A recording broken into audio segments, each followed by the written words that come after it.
You want to know what I think? I think Satan has been born again. I really do. I think he's accepted Jesus into his heart because he knows a good racket when he sees one.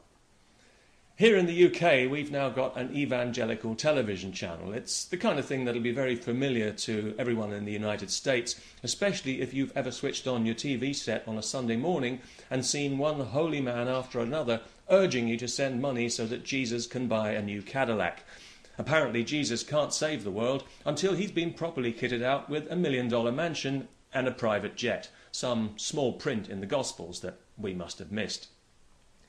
They spend a lot of their time praising the Lord and praying, these people, when they're not having extramarital sex with rent boys, obviously, and preaching about a heaven that sounds to me like the afterlife from hell, because they're all going to be there. And everything they do in Jesus' name. This is one thing I've noticed, is that almost every second sentence is followed by the words, in Jesus' name. Every fake healing and every insincere blessing, every low-down, skulking, mean-spirited, nasty, mealy-mouthed, double-talking lie they tell is told in Jesus' name. Like baking soda, Jesus' name just helps to take away some of the unpleasant odour of what they're really all about, which is raking in mountains of cold hard cash, all tax-free, so ultimately paid for by you and me. In Jesus' name, of course. Now, in a way, you can't really blame the televangelists because they're only behaving according to their nature as blood-sucking predators.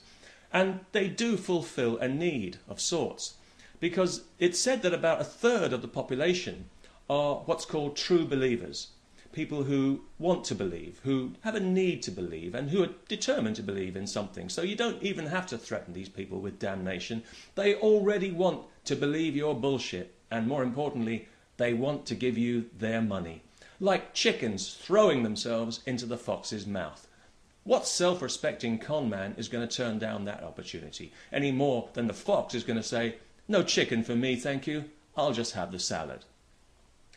And they've got such a good sales pitch too, it's just irresistible.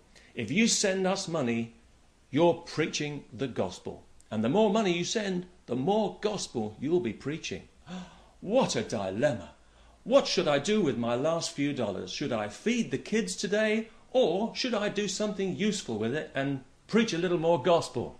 In Jesus' name.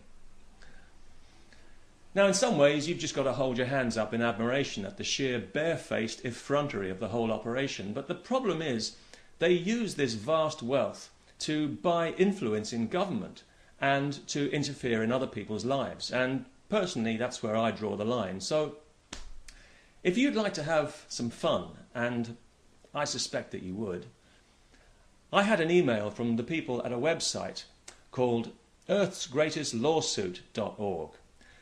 And they tell me that they intend to sue organised corporate religion right back into the slimy hole it crawled from for making advertising claims that it can't justify and for selling a product that it can't deliver, which is, of course, illegal.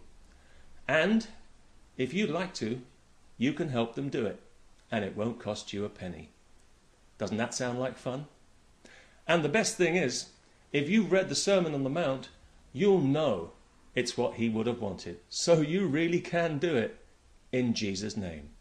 What a wonderful blessing for us all. Peace.